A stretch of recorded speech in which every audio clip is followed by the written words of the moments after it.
Hello, everybody. I'm Paula. We're going to get started here shortly. Welcome to Ganesha Storytime with Dr. Svoboda. We're really happy to have you here. Please feel free to pop a question into the Q&A if you're on Zoom, or if you are in Facebook, you can pop a question into the comments. We may have a little bit of time at the end for questions, but this is going to be mostly focused on the stories of Ganesha.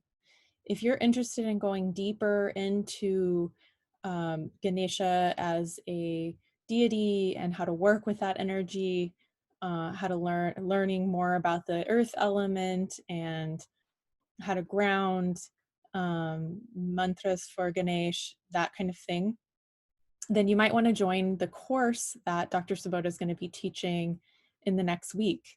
So if you're in the Satsanga that's going on now, that's going to be a part of the Satsang. So you don't have to purchase anything extra. You're going to get that for free. But if you are not, then you can go and purchase this course for a limited time only for only $40 using a coupon Ganesha 15. So I'm going to put that link into the chat once we get started here in case you're interested in that. But go ahead and ask any questions you have in the Q&A, and let us know where you are right now. Say hi to us in the chat. We'd love to see where you're all coming from, and please say hello and tell us why you're excited to hear more about Ganesha's stories. And also select all panelists and attendees when you write something into the chat so that we can all see it. Hello, Ricardo. Hello, Rudra. Yes, if you would please put that question into the Q&A, that would be great. Hello, Frida from Mexico. Lau Laura from Barcelona. Sorry if I'm messing up your name. Gabriela, hello. We have Bina from Fort Collins, Colorado. Amy from Rochester, New York. Hopefully I'm pronouncing that right. Shilpa from Chandler, Arizona. Ricardo's from Montreal. Stephanie from Topanga, California. We've got Austin, Texas. Hello. Shanaz. I'm sorry if I'm mispronouncing your name. Dr. Patil from London. Hello from Los Angeles. Adela. So many places. This is really fun, you guys. Thank you for joining from all over the world. Wonderful, you got prescribed a Ganesha chant. Again, if you could share with all panelists and attendees so that everyone can see your wonderful messages in the chat. Thank you to everyone who's commenting. So many comments coming through. I'm seeing all of them, so you guys are missing out. Some of them are coming through just for all panelists. Wonderful. We're so glad you're here. So I am going to stop my video, and hopefully Dr. Svoboda is there. I'm going to see if we can start your video, Dr. Svoboda, and unmute you. Unmute, and I have to stop for just a moment and go get the microphone. Oh, right, yes. Back. Okay. Because I'm not where I usually am. Okay. So we've already got a couple questions coming through in the Q&A.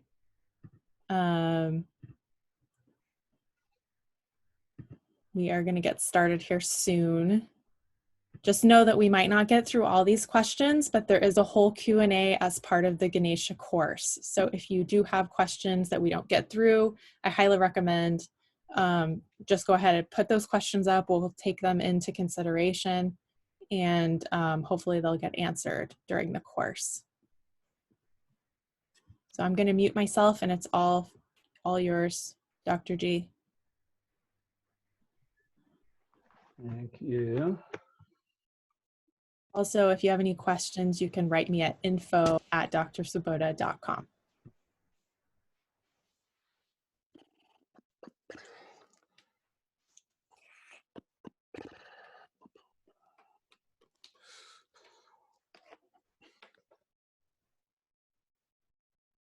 Okay. That's better.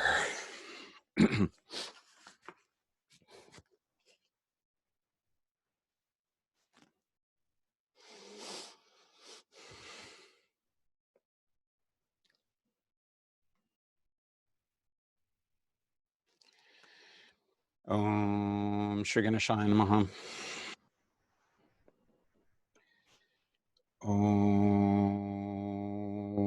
Vakratanda Mahakaya Surikoti Samaprabham Nirvignam Kurume Deva Sarvakaryeshu Sarvadam.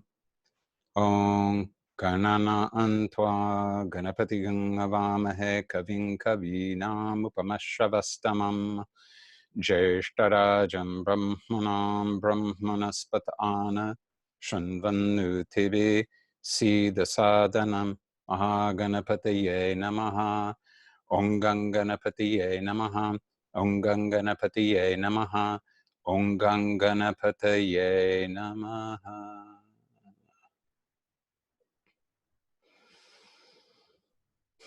Om Namaste Ganapatiye, Om Shri Ganeshaya Namaha. Greetings to everyone.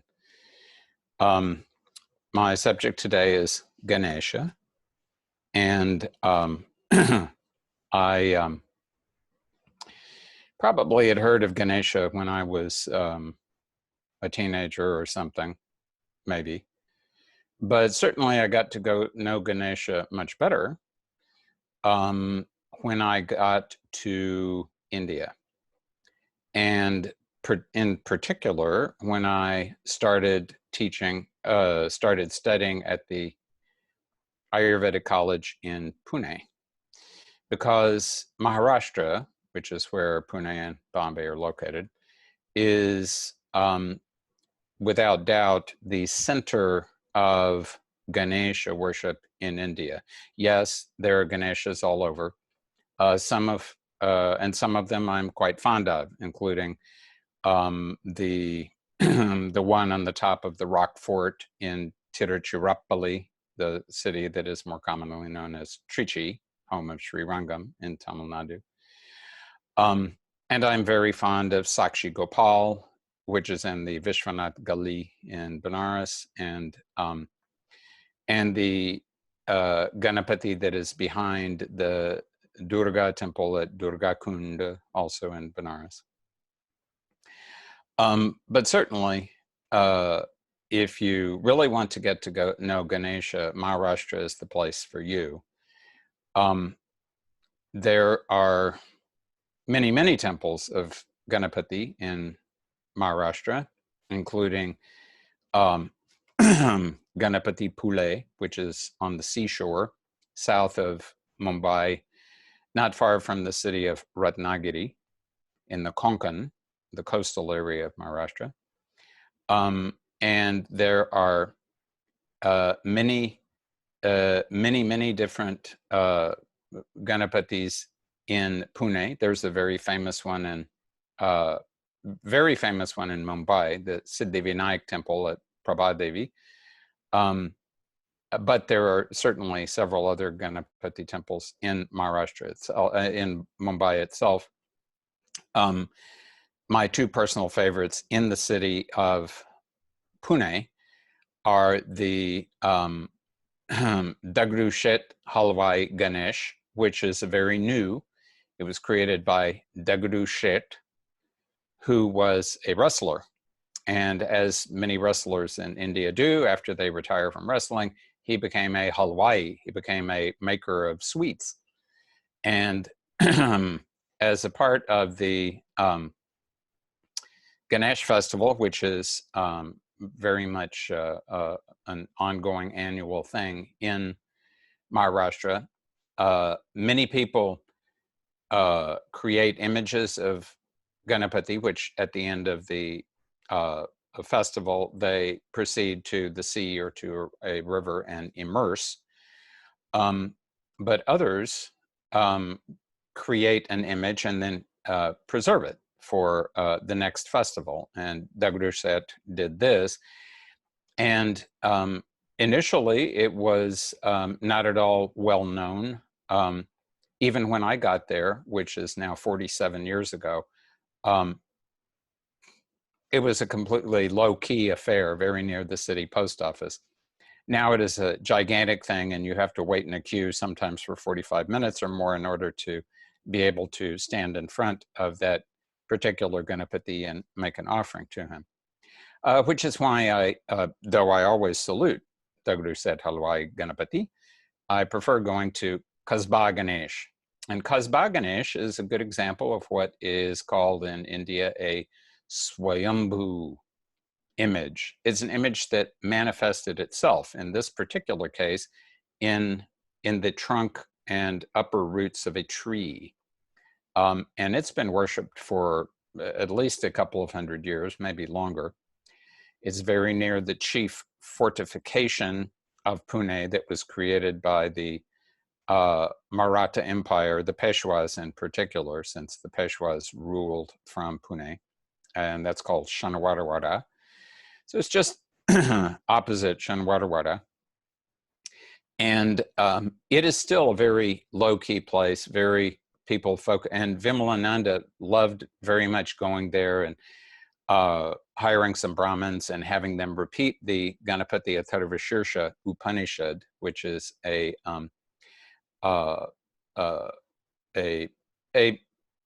so-called minor Upanishad. It's minor only in the sense that it's not one of the big ones that everybody knows about, but it's not minor to people who worship Ganapati.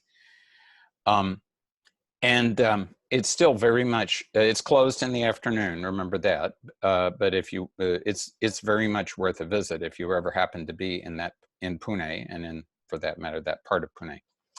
But in addition, there is an area, or rather an area, there are 8 very well-known Ganapatis, and I got out the, here it is. They're called the Ashtavinayaka, and they are 8 temples. Not all of them are in Pune district, but many of them are in Pune district, and the others are very close to Pune district. And they took on importance because of the gentleman who originally started making Ganapati well known. He was a member of the Ganapatya Sampradaya, the group who believes that Ganapati, who regards Ganapati as being the supreme reality. And his name was Maurya Gosavi. And I can't find the link, but you can certainly find him on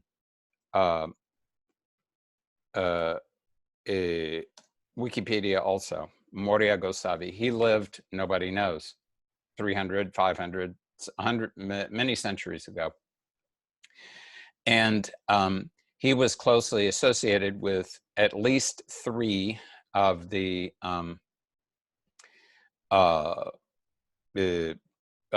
8 Ashtavinayaka temples, with Morgaon, Ranjangaon, and with Teur.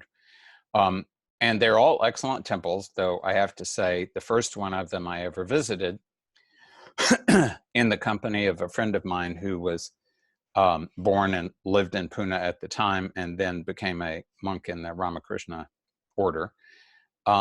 So the first temple I ever visited of the Ashtavinayaka was Teur, and I have to say it's continued to be my favorite temple. One should never have favorites, especially when dealing with small devatas who have the heads of elephants and are supposed to be 8 years old. But still, Teur, which is officially known as Chintamani, the wish-fulfilling gem Ganesh, Teur is a very fine place. It's outside Pune, depending on traffic, about an hour-ish, and to the east, in the direction of, just off the road to Sholapur. And it, as with all these very fine, other fine temples, are very fine places to go. So Dagdushet Ganapati, I see, has already been mentioned there. And this is, the other one is Kasba Ganesha. So I mention all of these because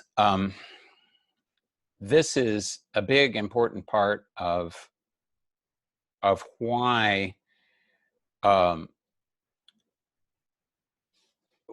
why Ganesh has become so important to Maharashtrians, and why Ganesh is so well known in India, because he is so important in the state of Maharashtra. So who is Ganesh? He's, of course, probably one of the easiest, if not the easiest, uh,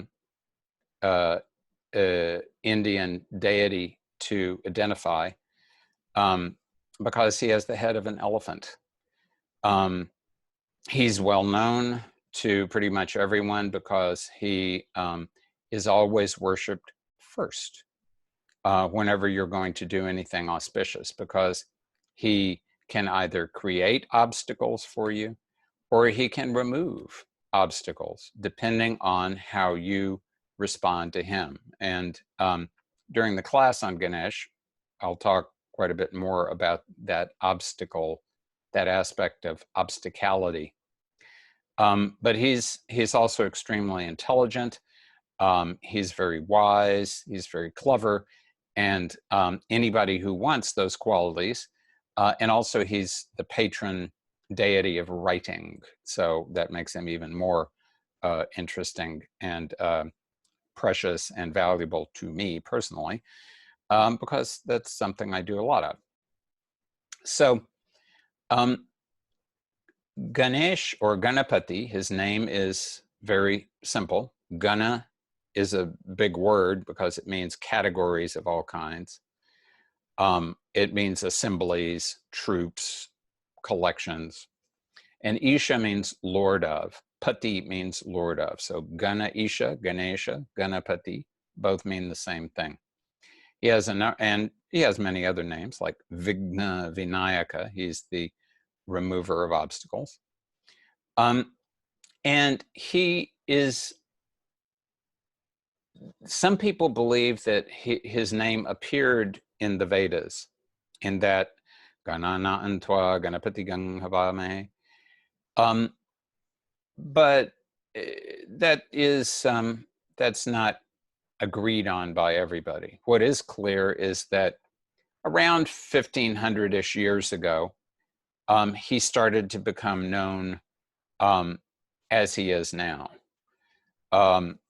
as an elephant-headed boy, and he is popularly regarded, in India at least, as being the son of Shiva and Parvati. And so that's where we should begin. How did he get to be born? And of course, Shiva and Parvati are very loving parents, but they are also very non-traditional parents.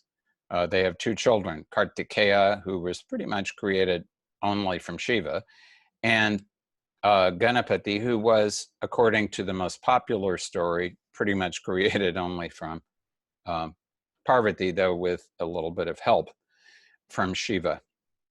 Though there are many stories on this subject. Some of them even say that he came from somewhere else and was mysteriously discovered by Shiva and Parvati. And there's even a story that once Parvati was bathing in Benares and threw her bathwater into the Ganga. And there happened to be an elephant-headed goddess in the Ganga who drank up that bathwater, immediately became pregnant, and gave birth to a child with 4 arms and 5 elephant heads. And then Ganga wanted to keep him as her child, but Shiva said, no, he is the child of Parvati because it was Parvati's bathwater, and that determines whose child he is. And so Shiva took the 5 heads and condensed them down to 1 head, and then he is in the story that, then he's in the form we know him now. But that's not the most common story. There is a very common story and a slightly less common story, and those are the two we're going to consider right now. So the very common story, the most common story, is the one that comes from the Shiva Purana. And Parvati, the goddess Parvati, decided that she wanted to take a bath. And she wanted to have a nice, I'm sure she was going to have some candles and some bath salts and some unguents and oils and so on. And so she decided definitely she didn't want to be disturbed. She wanted to enjoy her bath in great peace and calm and quiet. So she thought about it for a moment, and she took some of the dirt. Some people say she had already applied some turmeric paste, and she took some of it. But other people, including Vimalananda, said she took dirt because dirt is earth element, and Ganapati is the lord of the earth element. So she took some of this earth off of her skin. She made a little image out of this earth. And being the queen of the universe, it just took a breath from her to bring this image to life. And so she said, I want you to guard the door so that my bath is not disturbed. So the small child made out of earth said, immediately, mother, I shall do that. So he positioned himself at the door, and there he was, and he was not going to let anyone in no matter what. Well, Shiva, meanwhile, had been meditating somewhere, as he does all the time, and after he got through meditating, he thought, I will come and visit with Parvati. So he came over, and he noticed that the door to the bathroom was closed, and he also noticed that there was a small child that he had never seen before standing outside the bathroom. And he said, get out of the way, small child. I want to visit with my wife. And the small child said, you can't do that because mom said you have to stay out here. And Shiva said, I don't remember you being my son. So I don't know what the story of this is, but just get out of the way. Please. I'm not going to ask that often because I have been in meditation. I have something I need to share with her. And the boy said, not going to happen. And Shiva said, yeah. And the boy said, yeah. And Shiva said, yeah. And the boy said, yeah. Then they started to fight. And so Shiva, of course, was pulling some of his punches because this was a small child and was not polite to immediately slaughter small children. But after a while, when Shiva realized that, in fact, he had been imbued with all this power by Parvati, he was getting very confused. And Shiva has kind of a short fuse anyway. So there came a point when, during this fight, Shiva thought, the best thing to do is just, I shall end this and find out. I will act first, chop first, and ask questions later. So he chopped off the boy's head. And of course, at this point, why Parvati did not notice the fight was going on outside is a good question. And for that matter, why Shiva could not realize that this in fact was Parvati's son and he was supposed to be there is a good question. Other than without it, there would be no story.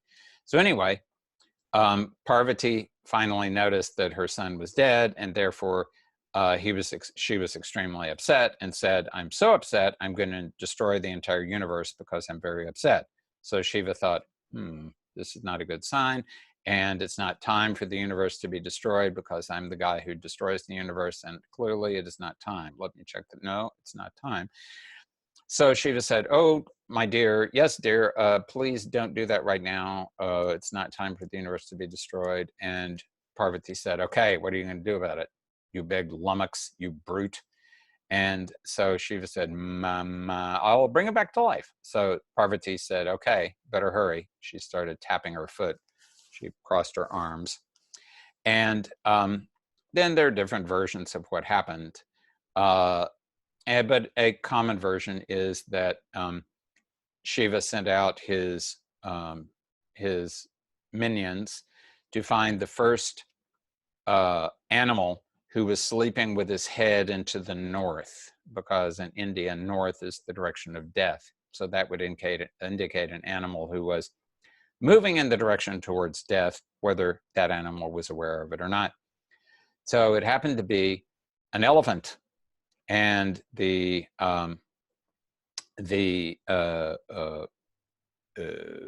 messengers of Shiva chopped off the head of the elephant and brought the head back, and Shiva was very happy, and the head was connected to the body, and the body was brought back to life, and there was the small child again. So he was given the name Ganapati, and he was made leader of all the Ganas, these Ganas being the messengers, among other things. The Ganas are the messengers that Shiva had sent out to locate an animal head to put on his body. Why Shiva could not simply take the head of the boy and reconnect it to the body is also not clear unless you look at the esoteric side of things, which we will do in the class. So that's the most common story, and it's a very good story. But there is one other story that is kind of common, and that has to do with the notable and very ominous planet Shani, or Saturn. And so that story is that Shiva and Parvati had an actual child on their own. Parvati, how they created it, we don't know, but they had a child. And, as you do with your child, it's kind of like you, after a certain period, you invite everybody over to come and visit it. So they invited all the gods and goddesses to come visit it, and they invited Saturn also. And Saturn said, I don't think that would be a good idea, because whatever I look at has trouble, because that's my job in the world. And Parvati said, how dare you refuse to come and look at my child? And Saturn said, well, the point is, I don't want to look at your child because that won't be good for the child. And Parvati said, well, I mean, the reality is, of course, that everybody else is coming to do it. And if you don't do it, that is not going to work out for us. So Saturn thought, okay, I guess I have to do this. So he came, and from a distance, he looked at the child only with one eye. But that was enough for the head of the child to immediately fly off its body. Now, Parvati was very upset, so was Shiva. And so some versions of the story say Shiva, others say Vishnu. So let's just say Vishnu. Vishnu jumped onto Garuda, his eagle, and found a young bull elephant lying down, still alive, but lying down with his head into the north, chopped the head off, brought it back, put it on Ganesha's body, and again, he had an elephant head. There is yet another version in which Shiva killed the son of a rishi named Kashyapa, and Shiva brought that boy back to life, but Kashyapa cursed Shiva anyway and said that Shiva's son would lose his head. And when that happened, Shiva replaced the head of Ganesh with the head of Indra's elephant, Airavata. And there was even a story about an asura. Sometimes people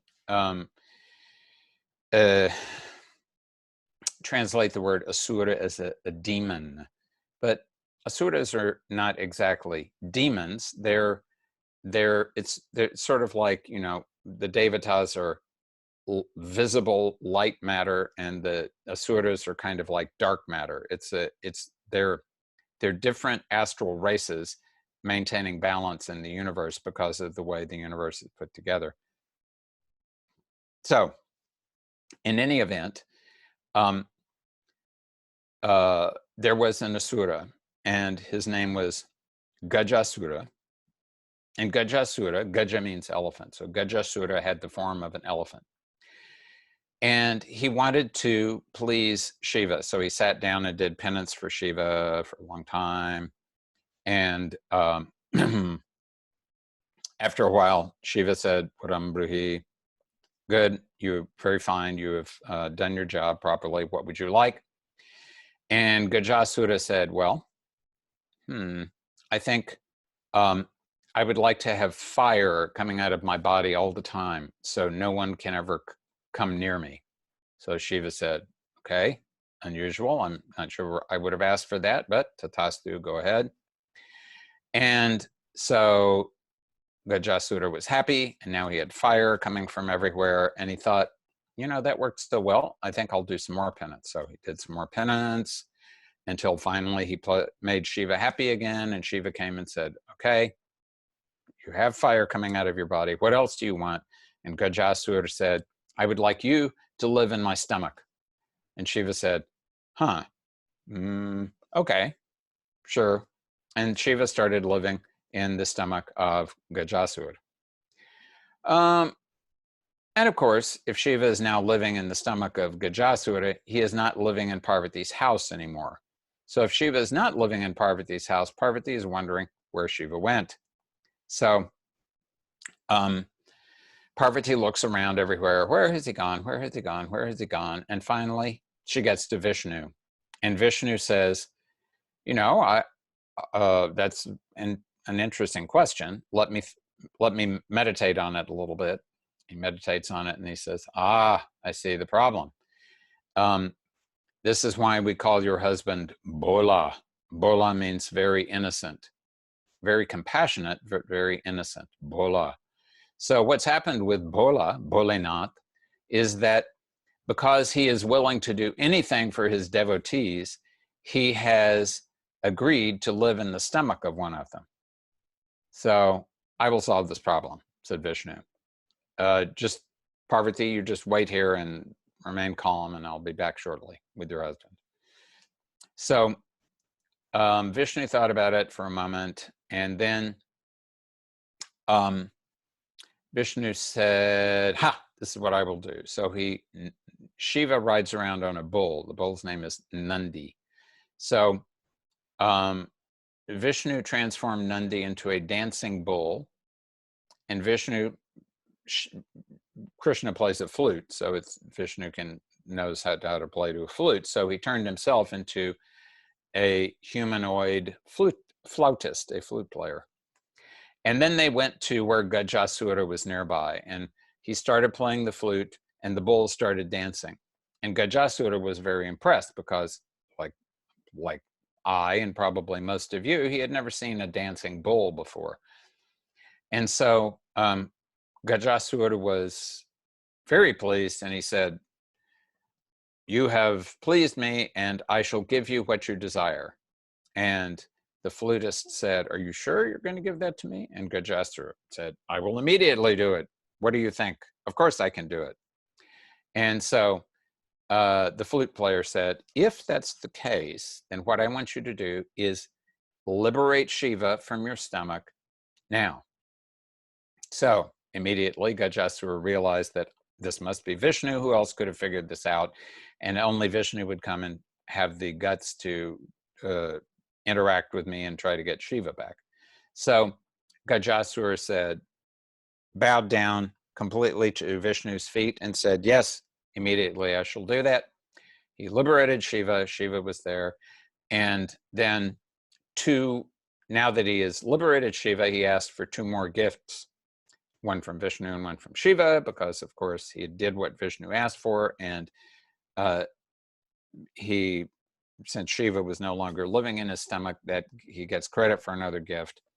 And Gajasura said, I would like for everyone to remember me by adoring my head, and I would like for you to wear my skin so that I am always next to you, he said to Shiva. So Shiva, it is said, wears an elephant skin. And then the head of Gajasura ended up landing on top of Shiva and Parvati's son. So in that way, Gajasura, in that, according to this story, Ganesh is really partly Asura and partly Devata also. So Ganesh is really a chimera or a chimera. It's a 2 different worlds coming together in one place.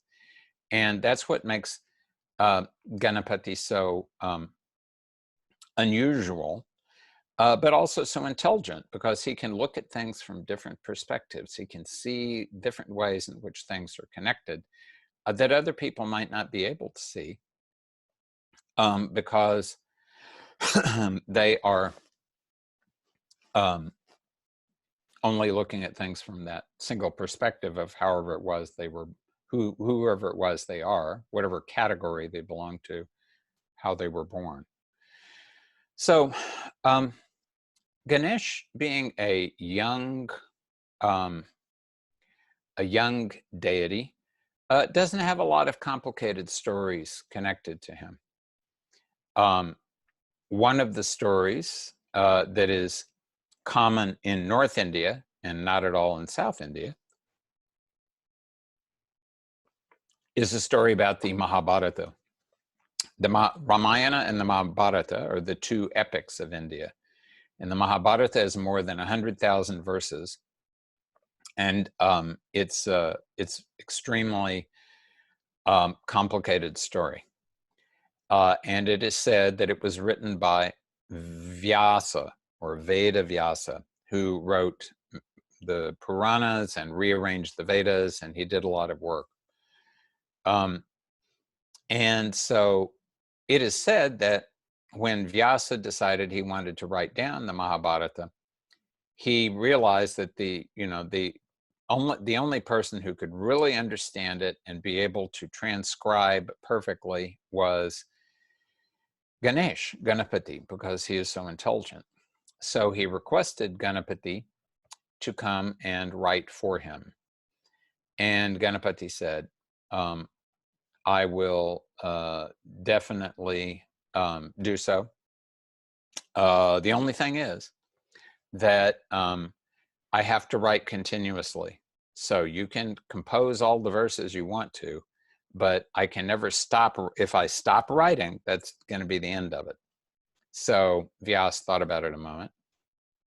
Then he said, okay, but you have to understand every verse before you move on to the next one. So Vyas would concoct some verses in his head. He would mention them to Ganapati. Ganapati would write them down. And then he would concoct a very complicated one. And when he did that, Ganapati would have to make sure he understood it perfectly.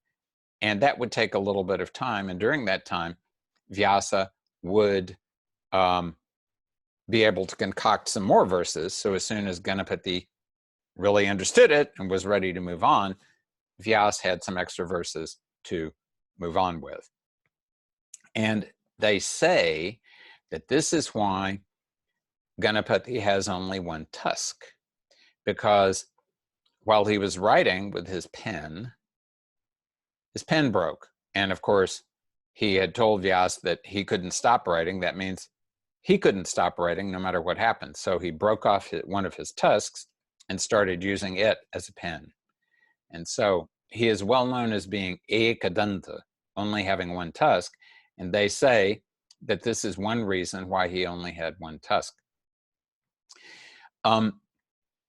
Another story of why he only has one tusk is because of the very powerful and extremely irritable avatar incarnation of Vishnu called Parashurama, Rama with the axe. That was avatar number 6, just before Ramachandra, avatar number 7. So avatar number 6, Parashurama, had come one day to visit with Shiva. Parashurama is an Chiranjeevi. He is he's immortal. So the Rama has died, Krishna has died, but Parashuram is immortal. So Parashuram came to visit Shiva, but on the way he was blocked by Ganesha. So again, there's this, Ganesha is creating an obstacle, just like he created an obstacle for Shiva, so now he's again creating an obstacle. And Parashurama, of course, was always ready to chop at things with his axe. So he chopped at Ganesh with that axe. And Ganesh knew that the axe had been given to Parashurama by Shiva. And so he allowed himself, because of the respect that he had for Shiva, his father, he allowed himself to be struck by the axe, because he could have avoided being struck by the axe, he being who he was. But he allowed himself to be struck by the axe because the axe was his father's axe, simply in the hands of Parashurama. And then once this happened, Shiva found out and Parashurama found out, but by then the tusk was broken, and then the tusk was available for other things. So, as there is, of course, a brother to Ganesh, that's Kartikeya. Kartikeya is the son of Shiva, and some people say the wives of the seven or six of the seven rishis. Some people say directly from Agni. So they're different. There are different opinions, and it's also the case that in northern India, most people believe that Kartikeya was the older one and Ganesh was the younger one. And in southern India, generally speaking, they believe that Ganesh is the older one and Kartikeya is the younger one. And so there is a sibling rivalry between the two. And probably the best known story of that sibling rivalry is happened when there was a competition, and there are different stories of what they were going to gain from the competition. But ultimately, and it was a competition that was being managed by the parents. Probably the parents noticed that the two boys were rivals, and they thought, well, we'll keep them busy by competing somehow. So some people say it was to marry first. Some people say it was to become the commander of the celestial armies. There's difference of agreement. In any event, the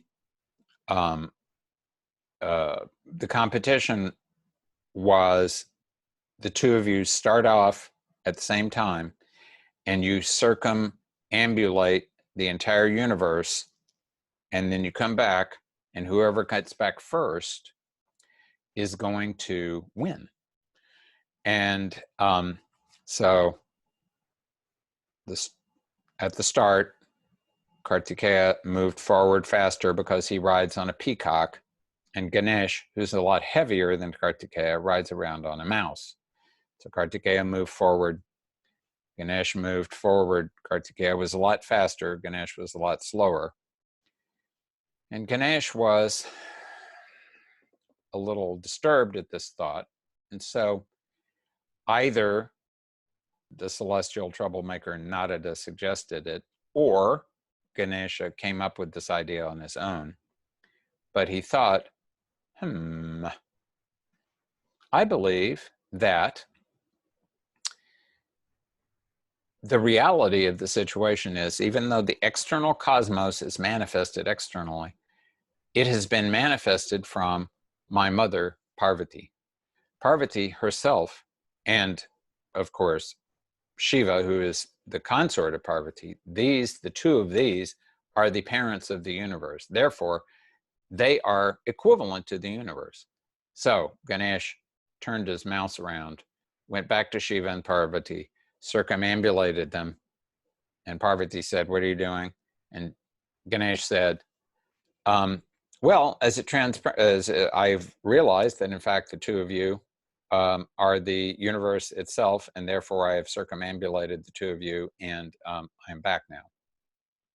And they were, of course, extremely pleased and said, Ganesh, you're extremely intelligent, and you win the intelligence derby, and everybody is going to know that you're very intelligent.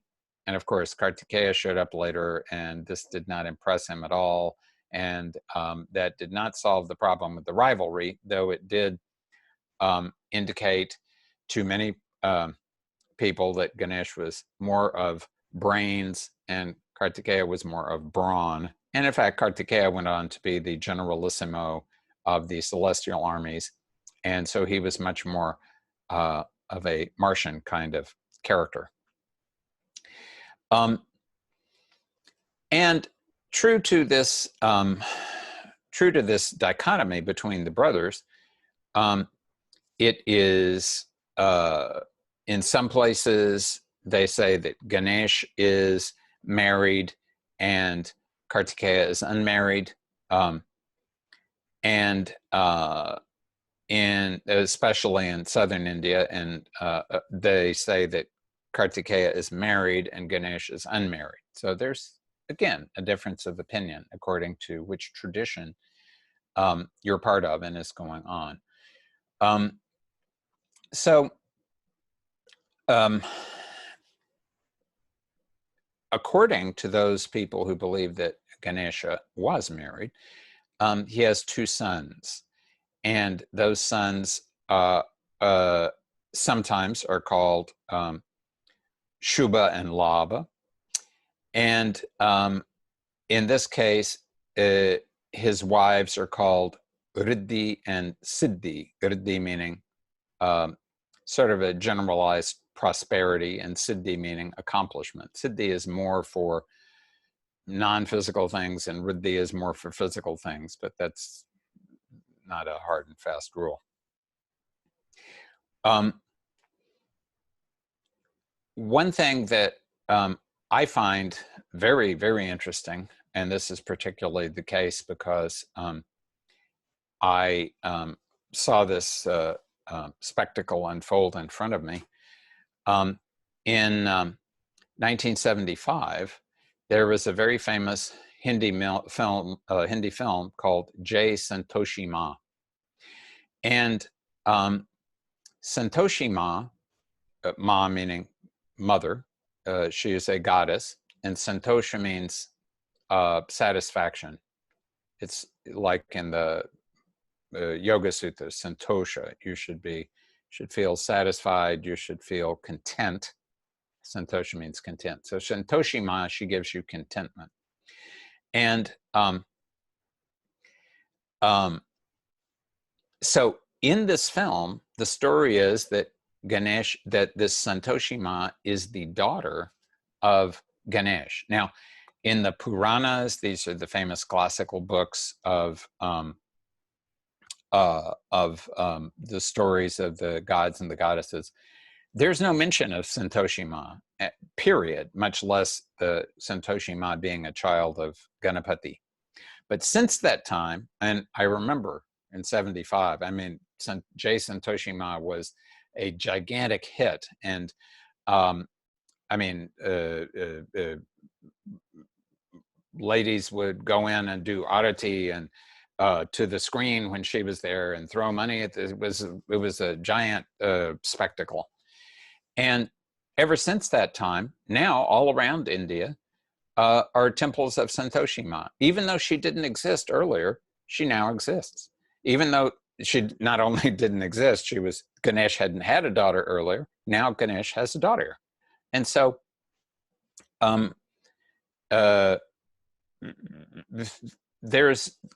Ganesh is continuing to evolve. The goddess is continuing to evolve. All these devatas and devis are continuing to evolve. And it just seems to me very interesting to see how this evolution takes place. So we haven't come to the end of the stories of Ganapati yet. Time will tell what happens next. So there's one last story that I would like to share with you, and it's in two parts. And the first part is an example, and this has been told in a slightly different way about Hanumanji Anjaneya also, about what a big appetite both of them have that can only be satisfied by devotion in some way. And in the case of Ganapati, the story is about Kubera. Kubera is the god of wealth. And Kubera went to have darshan of Shiva. Shiva is sort of like Kubera's boss. And Kubera, like many people who are rich, was proud of his riches. He was vain. Vanity was the problem with Kubera.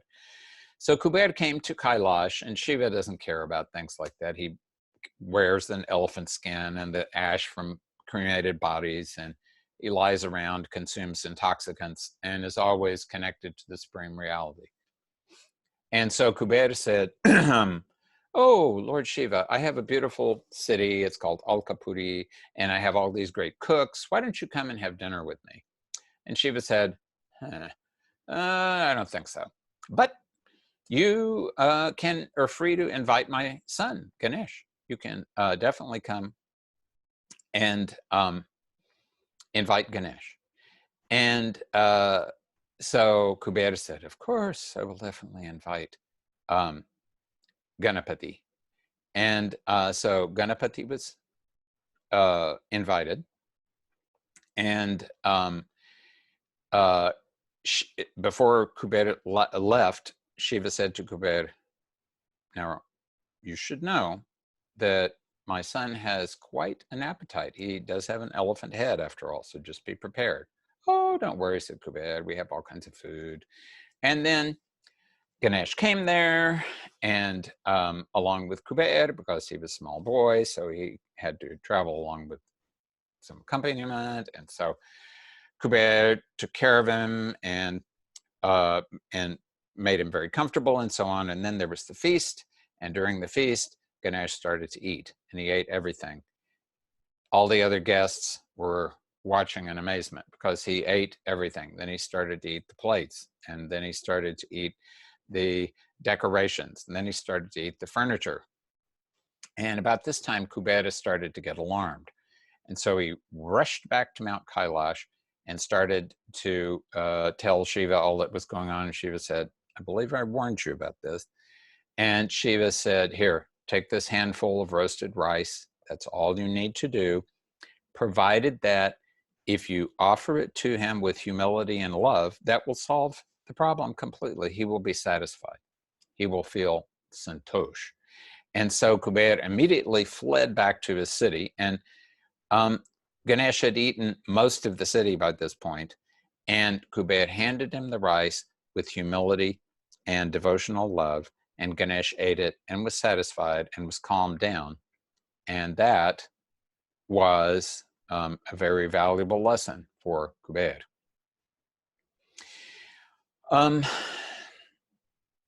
And this is the second part now. And this is, to my mind, an unusual story, and one that has been concocted, in my personal opinion, for the purpose of explaining a particular practice that is performed on the night of the beginning of the Ganesh festival. So Ganesh is coming back from Kubera's palace, riding on his mouse, and it was on a full moon night, and the mouse saw a snake and became afraid and ran off with Ganapati on top of him. And of course, this itself is an interesting turn of events, because the word for snake, naga, one of the words for snake, is also one of the words for elephant, naga, possibly because of, elephants have a big snake-like trunk, possibly. But in any event, one naga frightened the vehicle of another naga. And so the mouse rushed off, Ganesh toppled to the ground and broke open. And all of the food that he had eaten, which was a gigantic amount of food, landed on the ground after his stomach broke open. And then Ganapati was, of course, kind of annoyed, but he decided to start putting the food back in his stomach. And the full moon was watching this, and the full moon was laughing, getting a good laugh. Ha, ha, ha, you're very funny. And Ganesh said, what are you doing laughing at me? I'm not impressed at all. So he said, well, you think you're very impressive. Look at you. You're all white and shiny up there. From now on, you're going to be black. And that's, of course, a kind of a conventional modern curse that people offer to those who wish them unwell in India. Buri nazar wale tera muh kala. You know, if you're looking at me with the evil eye, may your face become black. So Ganesh said to the moon, you know, you're throwing your buri nazar, your evil eye on me. Ga, ja, your face is now black. And nobody will see you now. Ha, ha, ha, ha. Now who's laughing? And then the moon became very upset and said, oh my God, please, please, please, mercy, mercy, mercy. And then Ganesh said, okay, you can be full. You can be full 1 day out of the month. Otherwise, you're going to have to wax and wane. And of course, there are other reasons. There's another story, and it involves Shiva and his previous wife, Sati, and Sati's father, Daksha, who had cursed the moon because because the moon's, it was married to the 27 or 28 daughters of Daksha, the nakshatras, but the moon always preferred Rohini and was always there full in Rohini, and then was cursed to wax and wane. So it's that story had already been there, but now it's being applied to Ganapati. And then for some reason, Ganesh says, if anyone happens to see the moon on my the first day of my festival, then that will not be good. That person will not gain liberation, moksha. And of course, the first day of the Ganesh festival, which is coming up not that far from now, the first day of the Ganesh festival is not Ganesha's birthday. Ganesha's birthday happens Tilkund Chaturdashi. That happens in February-ish or so. And the Ganesh festival usually happens at the end of Shravana, the beginning of Bhadrapada, and which is usually in August sometime. So this is another good example of how certain mythic themes that in the past have been applied to other devatas, as time goes on, start to be applied to other devatas, particularly younger devatas, who have just appeared. So this provides a reason for, and for whatever reason, supposedly you're not supposed to look at the moon on the fourth day of the bright half of the month of Bhadrapada. We are currently on the Ashtami. It's Gokul Ashtami, really, today. It's the day that by my calculation, which is not necessarily everybody's calculation, last night Krishna was born, and then he has gotten to Gokul because he had to go away from there because his uncle was going to kill him otherwise, and etc. So this is a good day to salute Krishna as well, who was also a very small child and a very mischievous child, kind of like Ganapati. And so my hope is that everybody will appreciate Ganapati, especially on the 22nd of August, which is when the Ganapati festival goes on, and it goes on until the night just before the full moon, Ananta Chaturdashi, and that's the day when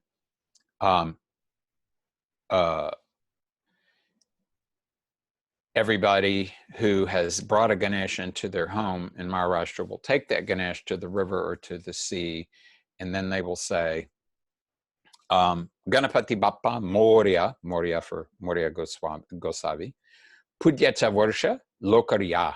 Please come back fast next year. So, Ganapati Bappa Moria, Pudyacha Varsha Lokarya.